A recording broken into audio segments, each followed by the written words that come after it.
Hey everybody, welcome to Life is Brewtiful. I'm Anthony. I want to talk to you about the Cola Bier. The Cola Bier is one of the most interesting concepts and products available on the German beer market today. There's just something so innately fascinating about the Cola Bier to me, and I kind of want to just spread the knowledge of it to you. So Cola Bier is exactly what it sounds like. It is a mixture between cola and beer.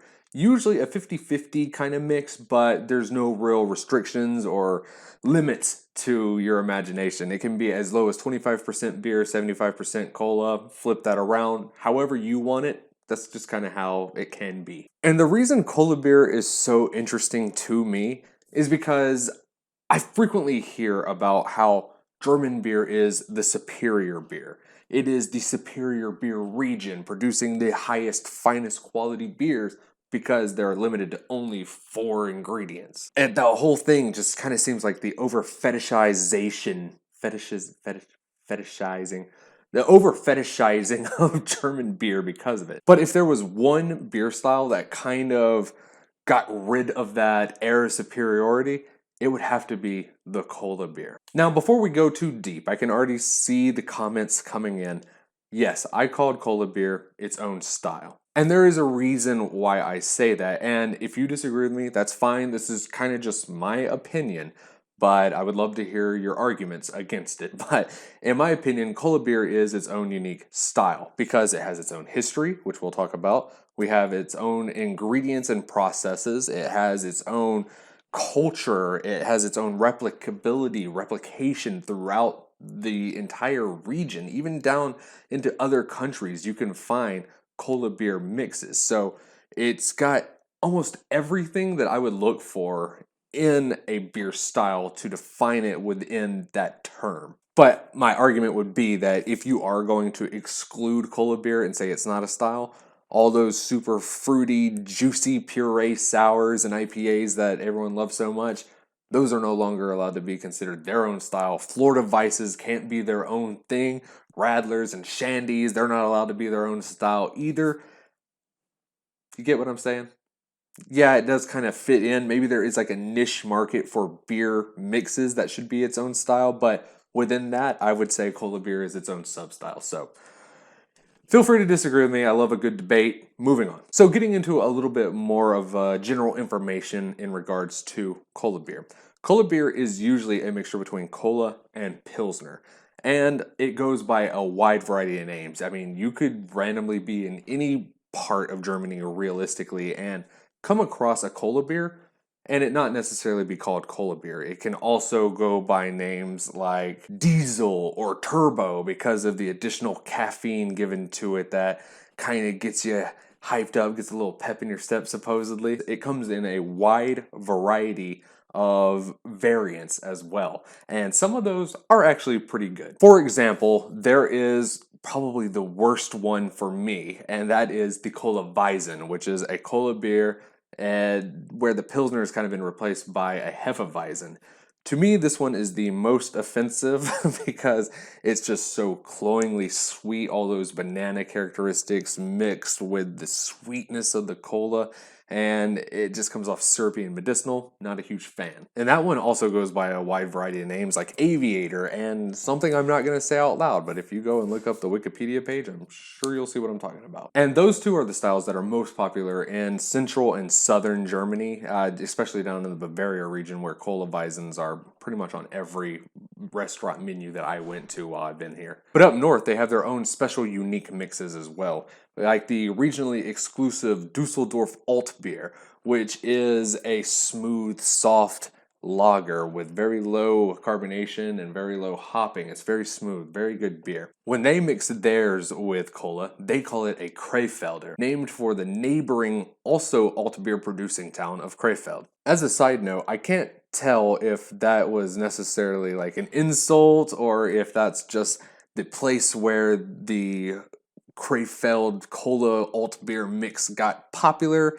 I'm not quite sure, but I do like the idea of it being like a little bit of a In the city of Köln, they also have the Kolsch beer mix, which has the greatest beer name mix of all time, and that is the Drecksack And Drecksack basically directly translates to dirt bag, which is kind of how I feel when I drink it. Now, it is important to note that there are other cola beer mixes that extend far beyond the scope of just your typical dark cola. In Berlin, they have Berliner Weisses that are mixed with flavored syrups, as well as your lighter, more lemony sodas like a Sprite or a ginger ale. And of course, there are so many different Radler variants, which are either carbonated lemonade, ginger ale, Sprite, 7-Up, that type thing. It still has kind of the same flavor, but in my opinion, it's a little bit sweeter and the carbonation is a little bit different. There's also the interesting case of Spezi. Spezi is a cola and orange soda mix that is sold pre-packaged, already blended together.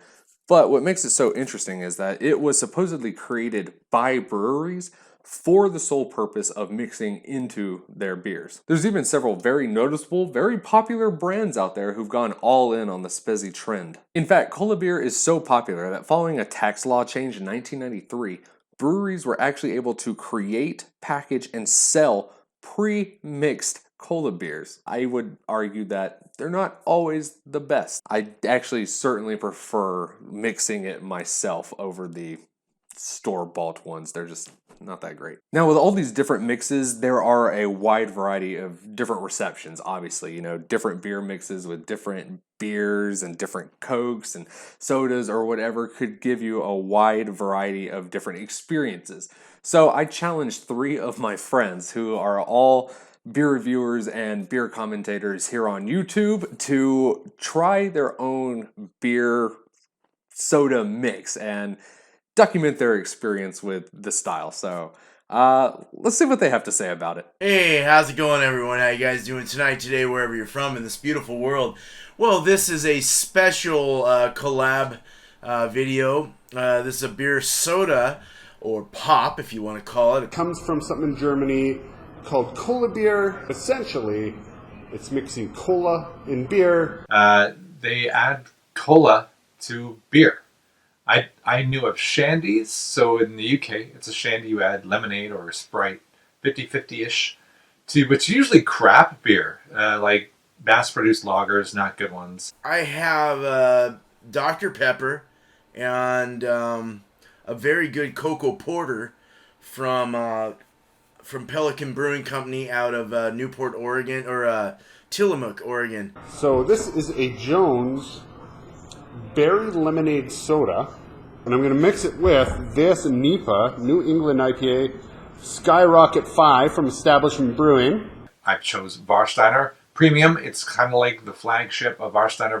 And I've got a can of Coke just sitting right here. There we are. Pretty standard stuff, right? Other colas are available, other beers are available, but this is the one that was available to me. Now we're going to have a go at it. We're going to go ahead and mix this, and I really am I'm really worried about this, but let's do it. Okay, so I don't know. Do we mix these? I guess we would. Yeah, we'll just use that. That's fine. And that is a change the beer made. Get that in there. Black, semi-disgusting goodness. Am I at 50-50? Oh, it's separating. Let's go for a nose. Oh yeah, you're definitely getting the Dr. Pepper, like you know, the sweet what is it, kind of, what's in Dr. Pepper? Kind of like a cherry note to it, and or a blackberry, not like a berry or a cherry kind of feel to it in the nose. It's just that I don't know the ingredients of Dr. Pepper. Oh, it smells like I don't know if it's a Canadian thing, but the bracelets with candy. Yeah, or the necklaces with candy. It smells like gummer candy. Here goes. Right on. Let's taste it. Cheers.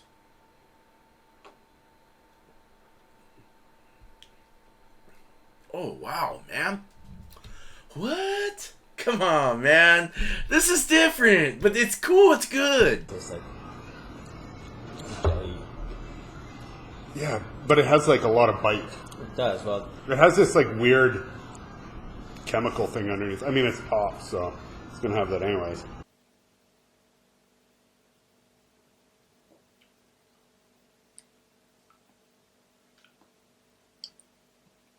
I don't know I would choose that. Ah, it's weird. Well, it sweetened it up. The sugars, the fructose or whatever's in the soda pop really sweetened it up and beefed up the sweetness. Yeah, it's not the most pleasant in the world. It's not horrible, but it's really very astringent. Yeah, and it's like you said, it's like somebody just let candy melt in beer. Yeah. I don't think the result is not greater than the sum of its parts. It kind of allows you to taste the porter in a different way, but in a way that actually works well with it. I think that Dr. Pepper was a good choice for this porter. Okay, so this was Jones Soda Skyrocket 5 from Establishment. Our version of soda and beer that I'll certainly never try again. Agreed. Agreed. It's got kind of a funky aftertaste, almost mushroomy. Maybe that's what I don't know. I'm gonna go ahead with. I'm not a big fan of that. So together, I would give the rating wise, I'd probably give this I'd probably give it like a 4. It's definitely in an A range. It kind of made it fun. It was very interesting to try this and see kind of what it felt like. I wouldn't mind doing some other types of soda pops, lemon lime like 7-Up or Sprite, Coca-Cola, Pepsi, root beer would be really good with some beers. Yeah, it's hoppy pop, actually. Like, that's almost a good way to put it. Like somebody dry hop Jones Soda, which isn't necessarily a good idea. I was gonna make this one of my "What Makes Beer Great" series. I think I would put "What Makes Beer Great?" Cola ? And then the answer would be no. Pick the right soda pops, pick the right beer, and I think you'll be happy. Cheers. Huge thank you to Beerman, BeerNative, and Fermented Nerds for participating in that. I know that it's not the best, but thank you all very much for participating. And everybody watching, please, please, please go check out all their channels. They're all making very interesting and exciting content, and they all have their own unique special flair, and it would mean a lot to me if you would check them out. So thank you all to them, and thank you all in advance for doing it. Now, you may be wondering to yourself, how did a place that is known for being so pure in their beer and brewing and drinking culture allow something that is such a bastardization to exist? Well, that's actually a very, very hard question to answer. Unfortunately, and I'm not sure why, but no one's really sat down and taken the time to completely flesh out the history of Cola Bier. However, I did stumble across several different theories that could be possible explanations. The first idea is that Cola Bier was created in a very similar manner to how the Radler story went about, such as a brewery who was running low on supplies, they were running out of beer, they needed to cut it with some other type of liquid to extend their reservoir, and Coca-Cola or cola, whatever, was the only thing around, thus creating the Cola Bier. Luckily, I guess it was a success in that theory. The next theory that I think is a little bit more plausible is that Cola Bier was actually designed as kind of a low alcohol alternative. Over here in Germany, the level of intoxication for being in public or driving or whatever is incredibly low, a lot lower in the States, in fact. So I think possibly that Cola Bier was created as some type of alternative. That way people can stay, they can drink a little bit longer and hang out a little bit longer with people, but not get as drunk. Also, the drinking age in Germany is a lot younger, especially if you're got your parents' consent. You can start drinking at like 13 or 14, I think. And I don't know how you were at 13, but beer wasn't the best tasting thing. There's a possibility that young drinkers were starting to cut it with cola in order to make it a little bit more appealing, a little bit more sweet, and it just kind of took off. But the simple fact of the matter is that no one really truly knows, or at least hasn't documented, what the true origin of Cola Bier is. And I do think that is a shame, because it is such a fascinating, extremely interesting concept. And I really hope that at some point in the future, it does become a little bit more documented and a little bit more well known. But in conclusion, I wish more people would be more receptive to the idea of Cola Bier. I think there is a lot of interesting things that could come out of this weird mixture.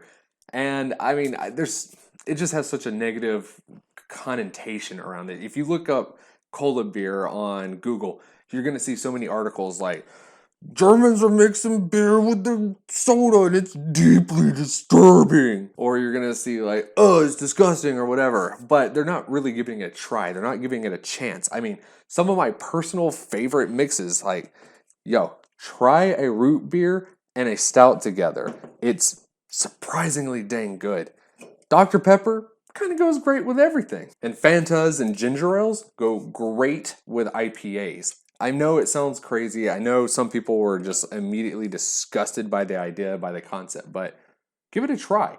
It's definitely worth an experience. So thank you very much for watching. Let me know what your thoughts are on Cola Bier. And before you just start dunking on it in the comments and are like, this is disgusting, whatever. I challenge you, just like I challenge my friends, to give it a try. Let me know what your experiences are. If you don't like it afterwards, that's fine. But kudos to you for at least trying it. So thank you very much for watching, and a huge thanks to all my friends for participating. Again, please check out their channels. They make some great content, and I would love if you would go share some love with them. So like, comment, subscribe. Remember, there's a story in every bottle, and that life is brewtiful. Cheers.